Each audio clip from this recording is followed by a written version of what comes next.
Everyone, welcome back to our channel Gyan Lab once again. तो बहुत ही important video जो बहुत सारे बच्चे डिमांड कर रहे थे कि सर अब तो 2024 के एग्जाम खत्म हो गए, अब 2025 के लिए कुछ तो लेके आइए आप। तो आप लोगों के लिए अब से वीडियोस आना स्टार्ट हो जाएंगी। जो भी बच्चे 2025 में सीईटी के एग्जाम देने वाले हैं उन सब के लिए अब से बहुत सारी इंपॉर्टेंट वीडियोस आने वाली है। सितंबर, अक्टूबर, नवंबर, दिसंबर, जनवरी, फरवरी, मार्च, अप्रैल, मई तक टोटल 9 महीने आपके लिए बहुत सारी वीडियोस आएंगे। तो इस चैनल पे अगर नए हो तो चैनल को सब्सक्राइब कर लो, बेल नोटिफिकेशन पे ऑल कर देना और अपने फ्रेंड्स के साथ इन चैनल को शेयर कर दो, ठीक है। इस चैनल पे आपको बायोलॉजी और फिजिक्स के सारे कंटेंट मिलेंगे। आपको पहले से भी दिए गए वो भी देख सकते हो, आप बहुत सारे वीडियोस अपलोड होने वाले हैं वो भी देख सकते हो। और चलो इसको शुरुआत करते हैं। तो सबसे पहली चीज, कोई भी एग्जाम के लिए जब आप पढ़ते हो, ठीक है, स्टडी स्टार्ट करते हो, तो सबसे पहले आपको ये पता होना चाहिए कि सर सिलेबस क्या है ना। तो एमएसटी सीईटी 2025 का सिलेबस क्या है, हमें पढ़ना क्या क्या है, पहले सर ये बताइए। फिर कहां से पढ़ना है ये बताइए, कौन सी बुक यूज करनी है ये बताइए आप। तो इस वीडियो में आपको सब आंसर मिलेंगे।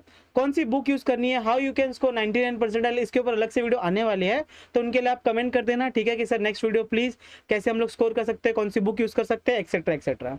तो आज की वीडियो में हम देखने वाले कि आपका सिलेबस क्या है 2025 का। तो यहाँ पर देखो आपके सामने एक पीडीएफ है, यहाँ पर आप देख सकते हो। तो सर यहाँ पर तो एमएसटी सीईटी 2024 लिखा है, यस, तो ये 24 का है, लेकिन यही सेम सिलेबस आपका 25 के लिए भी है सर। इतनी बात क्लियर है। तो यही आपके 2025 के लिए है, जो भी बच्चे अभी स्टार्ट कर रहे हैं प्रिपरेशन। तो अगर आप इंजीनियरिंग के लिए कर रहे हो, फार्मेसी के लिए कर रहे हो, सबके लिए एक ही है, ठीक है, जो भी सीईटी एग्जाम दे रहा है। सर नर्सिंग का सिलेबस कहाँ पर है, उसके लिए अलग से एक वीडियो आएगी, प्लीज वेट करो। उस पर भी मैं आपको सिलेबस बता दूंगा, कौन कौन सा चैप्टर पढ़ना है आपको, क्लास 11, क्लास 12, एनसीईआरटी पढ़ना क्या है, सब कुछ आपको मैं बता दूंगा डिटेल में। लेकिन इस वीडियो को पहले एंड तक देखना। स्टार्ट करते हैं।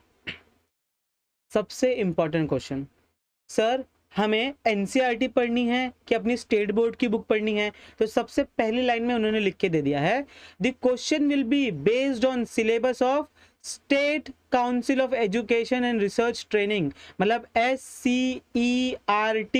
तो भैया अपने ऊपर जो सिलेबस है वो किसके ऊपर डिपेंड करने वाला है, आपका जो यहाँ पर स्टेट बोर्ड का बुक्स है, जो फिजिक्स का, केमिस्ट्री का, मैथ्स का, बायोलॉजी का बुक है, उसी बुक को आपको पढ़ना है, कॉन्सेप्ट बिल्ड करने हैं, फॉर्मूला याद करना है। एक बार वो टेक्स्ट बुक आपको अच्छे से याद हो गई बच्चों, मैं सच्ची बता रहा हूँ, जैसे बोलते हैं ना नीट और जेई वाले कि एक बार एनसीईआरटी आपने अच्छे से पढ़ ली तो आपकी आधे से ज्यादा कहानी पूरी सॉल्व हो जाती है। वैसे ही अगर आप लोगों ने स्टेट बोर्ड की बुक पढ़ ली, ठीक है, जो आपकी टेक्स्ट बुक होती है, आपकी 80 से 90% चीजें आपकी कवर हो जाती है। बाकी जो 10-20% चीजें बची है वो है आपके एमसीक्यू प्रैक्टिस करना। टॉपिक सॉल्व करना है, टॉपिक के ऊपर एमसीक्यू सॉल्व करना है, टॉपिक क्लियर करना है, एमसीक्यू करना है, टॉपिक क्लियर करना है, एमसीक्यू करना है, एमसीक्यू हो गए, फिर पीवाईक्यूज करने हैं। सर पीवाईक्यू क्या होता है, प्रीवियस ईयर क्वेश्चन, जो 2024, 2023, 2022 में सीईटी में क्वेश्चन पूछे गए थे वो। हमें बहुत पुराने क्वेश्चंस नहीं करने, 2004 में, 5 में, 10 में, 12 में क्या आए थे उससे कुछ मतलब नहीं है, वो क्वेश्चन रिपीट नहीं होने वाले हैं। हमें जो अब हुए हैं 2020, 21, 22, 23, 24, इनके क्वेश्चन सॉल्व करने हैं जहां से मिल जाए। पहला क्वेश्चन क्लियर हुआ, कहां से पढ़ना है, आपकी टेक्स्ट बुक से। सेकेंड क्वेश्चन क्या है sir, approximately 20% of weightage will be given to 11th standard का सिलेबस। अप्रोक्सीमेटली बोला गया है, मतलब क्या सर, अगर मैं बोलूं कि आपका बायोलॉजी का पेपर होता है 100 मार्क्स का, तो उसमें से 20 मार्क्स आपका क्लास 11th होगा और 80 मार्क्स क्या होगा, आपका क्लास 12th का होगा। ये भी अप्रोक्सीमेट है, यहाँ पे आपको टोटल 20 मार्क्स लेके चलना है क्या, नहीं सर, ये कभी 19 हो सकता है, कभी 18 हो सकता है, कभी 21 भी हो सकता है, ठीक है। अप्रोक्सीमेटली बोला गया है, कोई वहां पर कहीं रूल नहीं है, थंब रूल नहीं है कि 20 और 80 का ही आना चाहिए। तो अप्रोक्सीमेटली 20% वेटेज इज गिवन, ठीक है। और 80 मार्क्स का कहां से आएगा, आपका क्लास 12 से आएगा। आगे 80% weightage will be given to class 12 curriculum, ठीक है, while setting the question paper. Third point, there will be very very very important, there will be no negative marking. मतलब क्या सर, जेई और नीट में अगर आपको पता है तो वहां पर नेगेटिव मार्किंग होती है। नेगेटिव मार्किंग मतलब क्या, अगर आपने कोई क्वेश्चन रॉन्ग अटेम्प्ट कर दिया तो आपको 0 नहीं मिलता, क्या मिलता है, -1। क्या मिलता है, -1। लेकिन सीईटी का सिर्फ ये एक ऐसा पेपर है जहां पर नेगेटिव मार्किंग नहीं होती है। अगर आपको नहीं भी आता है तो भी आप जय माता दी ABCD कुछ भी करके आ जाओ, ठीक है। कौन बनेगा करोड़पति, सर ये अच्छा लग रहा है, टिक करके आ जाओ। आपका अगर रॉन्ग होगा तो 0 काउंट होगा, क्लियर है। तो no negative marking. However However, difficulty level will be at par with JEE mains for mathematics, physics, chemistry and difficulty level for biology will be at par NEET level। तो जो question level है हर साल question का level थोड़ा थोड़ा increase हो रहा है बच्चों, ध्यान से। The question will B mainly application based, जो भी आप क्वेश्चन करने वाले हो फिजिक्स, केमिस्ट्री, मैथ्स के, ठीक है, मोस्टली फिजिक्स और मैथ्स के, वो आपके एप्लीकेशन बेस्ड ज्यादा होंगे। केमिस्ट्री और बायोलॉजी के question as it is textbook में से लाइन टू लाइन आते हैं, मैं आपको लिख के दे सकता हूँ, ठीक है। लास्ट में आ गया फोर्थ पॉइंट, जो एमएसटी सीईटी का पेपर होता है वो 3 क्वेश्चन पेपर में डिवाइडेड होता है, जो उसमें मल्टीपल चॉइस क्वेश्चन होते हैं and each paper will be of 100 marks. अब देखो कैसे पेपर होते हैं, अगर मान लो यहाँ पर मैं आपको बताता हूँ, अगर आपने पीसीएम लिया है तो आपको यहाँ पर सिर्फ 2 पेपर देखना है। कौन कौन से देखने सर? पेपर 1 और पेपर 2। अगर आपने पीसीबी लिया है तो आपको पेपर 2 और पेपर 3 देखना है। ध्यान से सुनो, आपका टोटल कितने मार्क्स का होगा? 200 मार्क्स का पेपर होगा। कितने मार्क्स का? 200 मार्क्स का। अब ध्यान से सुनना, आपको मैथमेटिक्स टोटल कितने मार्क्स का होगा? 100 मार्क्स का होगा। कितने मार्क्स का होगा? 100 मार्क्स का। उसमें से आपका एक क्वेश्चन कितने मार्क्स का है? 2 मार्क्स का है। 100 मार्क्स का टोटल पेपर, एक क्वेश्चन 2 मार्क्स का है, तो कितने टोटल क्वेश्चन पूछे जाएंगे आपको? 50 क्वेश्चन पूछे जाएंगे। कितने पूछे जाएंगे? 50। 10 क्वेश्चन होंगे आपके क्लास 11th में से और 40 क्वेश्चन होंगे आपके क्लास 12th में से। समझ में आ गया? तो 50 इंटू 2 इज 100। कितना टाइम मिलेगा? 90 मिनट्स। इसके बाद में आपका फिजिक्स का पेपर होता है 50 मार्क्स का, केमिस्ट्री का पेपर होता है 50 मार्क्स का और बायोलॉजी भी होता है 100 मार्क्स का। 50 मार्क्स वही एक क्वेश्चन कितने का है? 1 मार्क्स का है। 1 मार्क्स का है तो 10 मार्क्स के क्लास 11 से आएंगे, 40 मार्क्स के क्लास 12 में से आएंगे, तो ये हो गया आपका 50 मार्क्स। ये भी 10 मार्क्स के आपके आएंगे 11th में से, 40 मार्क्स के आएंगे आपके 12th में से, फिर से हो गया 50 हो गया 100। तो ये 100 क्वेश्चन सॉल्व करने के लिए भी आपको कितना टाइम मिलेगा? 90 मिलेगा। तो अगर आप पीसीएम का एग्जाम देते हो तो आपको कितना टाइम मिलेगा? 90 plus 90 minutes which is equivalent to 180 minutes which is equivalent to 3 hours. 3 घंटे में आपको पीसीएम या फिर पीसीबी करना होता है। सेम बायोलॉजी में एक क्वेश्चन 1 मार्क्स का होता है, मतलब 100 क्वेश्चन होते हैं आपको, ठीक है। उसमें से 20 क्वेश्चन आपके क्लास 11th के होते हैं और 80 क्वेश्चन आपके क्लास 12th के होते हैं। बोलो क्लियर है? यस। चलो नेक्स्ट आगे देखते हैं हम लोग और क्या लिख के दिया है। The question will be set on whole syllabus और क्लास 12th।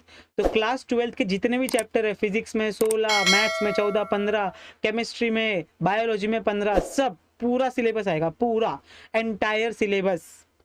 और जो क्लास 11th का सिलेबस है उसमें से कुछ पर्टिकुलर चैप्टर्स आएंगे। क्लास 11th पूरा नहीं करना। क्लास 11th में से फिजिक्स में कुछ गिने चुने टॉपिक, केमिस्ट्री में कुछ गिने चुने, मैथ्स में कुछ गिने चुने, बायोलॉजी में कुछ गिने चुने।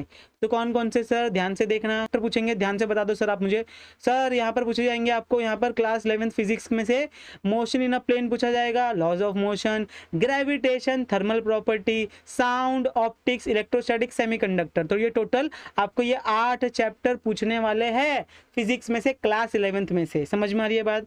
केमिस्ट्री का कौन कौन सा चैप्टर है? Some basic concept, structure of atom, chemical bonding, redox reaction, element of group 1 and 2, state of matters, absorption and collisions, जो भी लिखे दिया है यहाँ पर, hydrocarbons, basic principle, etcetera etcetera. Total कितने चैप्टर्स हो गए? 1 2 3 4 5 6 7 8 एंड 9 चैप्टर्स। तो टोटल 9 चैप्टर हो गए। मैथ्स में कितने चैप्टर्स करने हैं sir? 1 2 3 4 5 6 7 8 9 10। Oh my God, total 10 chapters करने हैं आपको मैथ्स के लिए। Trigo two, straight line, circle, measures of dispersion, probability, complex number, permutation, combination, function, limit, continuity. फिर बाद में बायोलॉजी में सिर्फ 4 चैप्टर करने हैं आपको, बायोमोलिकुल्स, रेस्पिरेशन, ह्यूमन न्यूट्रिशन और एक्सक्रीशन एंड ऑस्मोरेगुलेशंस, ठीक है। ये 4 चैप्टर करने हैं। तो पूरा क्लास 11th का पूरा सिलेबस नहीं करना होता है, सिर्फ और सिर्फ ये जो पर्टिकुलर चैप्टर्स आपको लिख के दिए गए हैं यही चैप्टर्स आपको करने हैं, क्योंकि इन्हीं चैप्टर्स के ऊपर आपको क्वेश्चन पूछे जाएंगे। अब बच्चों के दिमाग में एक डाउट आता है कि सर अभी मैं 12th में हूँ, मैं अब ये वीडियो देख रहा हूँ, दिसंबर आ गया है, मुझे पता है कुछ बच्चे दिसंबर में वीडियो देख रहे हैं, ठीक है। अब मैं क्या करूं? क्लास 11th का सिलेबस करूं कि क्लास 12th का सिलेबस करूं? सबसे बड़ा क्वेश्चन। तो भैया ध्यान से अगर तुम खुद का दिमाग लगाओगे तो आपको क्या लगता है कौन सा करना चाहिए? सबसे ज्यादा वेटेज किसका है? ऑब्वियसली आंसर दे दिया आपने। 12th का वेटेज कितना है? 80%। तो आप सबसे पहले क्या करोगे, जो आपने अभी पढ़ा है ना 12th, आप उसको सबसे पहले प्रायोरिटी में खत्म करोगे, कॉन्सेप्ट बिल्ड करोगे, एमसीक्यू सॉल्व करोगे और अच्छे से प्रिपेयर करोगे। बाद में 12th खत्म होने के बाद अगर आपके पास टाइम बचता है तो 11th का सिलेबस करना है। 11th का सिलेबस बहुत इजी होता है, आपके फटाफट जितना चैप्टर आपको 12th में लग रहा है ना करने में, उतना टाइम नहीं लगता है, उससे कम टाइम में आपके 11th के सारे चैप्टर्स रिवाइज हो जाते हैं। समझ में आ रही है बात? तो बस 11th आपको बाद में करना है, इतना ध्यान में रखो। सबसे पहले आपको 12th में कॉन्सेप्ट बनाना है, एप्लीकेशन समझना है, एमसीक्यू कैसे आते हैं उस टाइप में आपको थोड़ी थोड़ी प्रैक्टिस चालू करनी है। अभी ये वीडियो को देख रहे हो तो अभी से प्रैक्टिस करना चालू कर दो, एटलीस्ट 1 घंटा आपको देना है कम से कम। ठीक है, बच्चे जो प्रिपेयर कर रहे हैं वो 4-4 घंटा अभी भी प्रैक्टिस कर रहे हैं। जिनको अपना ड्रीम कॉलेज चाहिए, VJTI, COEP या फिर फार्मेसी गवर्नमेंट कॉलेज चाहिए, आपको फार्म डी करना है, गवर्नमेंट कॉलेज ऑफ फार्मेसी चाहिए, फिर बॉम्बे कॉलेज ऑफ फार्मेसी में गवर्नमेंट कॉलेज चाहिए, सब वो लोग जो बच्चे 99.99 लाने वाले हैं वो 4-4 घंटे CET की पढ़ाई कर रहे हैं, बोर्ड्स की पढ़ाई तो अलग से कर रहे हैं। तो आई होप सो अगर आप ये जब भी वीडियो देख रहे हो आप अब से पढ़ना चालू कर दो कि सिलेबस आपके पास है। ये सिलेबस की कॉपी हमारे ऐप पे मिल जाएगी आपको, आप डायरेक्ट वेबसाइट से भी डाउनलोड कर सकते हो या फिर डायरेक्ट गूगल पे जाओ, गूगल पे डालो हमें क्या चाहिए, गूगल पे जाके यहाँ पर लिख देना कि हमको चाहिए MST CET 2024 सिलेबस, 2025 सिलेबस, तो आपको PDF कॉपी मिल जाएगा। ठीक है, आई होप सो इस वीडियो से आपको एक चीज़ तो क्लियर हो गई कि हमें पढ़ना क्या क्या है और कहाँ से पढ़ना है। ठीक है, हमें कहाँ से पढ़ना है मैंने आपको पहले बता दिया, हमारे पास CET जो हमारी स्टेट बोर्ड की बुक है वही पढ़नी है आपको। ठीक है, बाहर से कुछ नहीं पढ़ना है, बाहर से कुछ नहीं आने वाला है, सिर्फ और सिर्फ टेक्स्ट बुक अच्छे से पढ़ लो, उसके ऊपर आपको एप्लीकेशन बेस्ड क्वेश्चन पूछे जाएंगे। जो बायोलॉजी और केमिस्ट्री होते हैं वो लाइन टू लाइन आपको टेक्स्ट बुक याद कर लेनी है, उसी में से क्वेश्चन आते हैं। फिजिक्स और मैथ्स में आपको थोड़ा सा एप्लीकेशन समझना पड़ेगा, उसको अप्लाई कैसे करना है, उसके लिए आप जितनी ज़्यादा क्वेश्चन प्रैक्टिस करोगे उतना ज़्यादा आपका तगड़ा कॉन्सेप्ट बनते जाएगा। आई होप सो इस वीडियो से आपको थोड़ी सी भी हेल्प होगी, थोड़ी सी भी हेल्प होगी तो वीडियो को लाइक कर देना, अपने फ्रेंड्स के साथ शेयर करो, जितने भी आपके ग्रुप बने उस पर शेयर करो। ठीक है, और आपको और कौन कौन सी वीडियो चाहिए आप कमेंट करके हमें बता देना, आपको वो वीडियो जल्दी से जल्दी मिल जाएगी।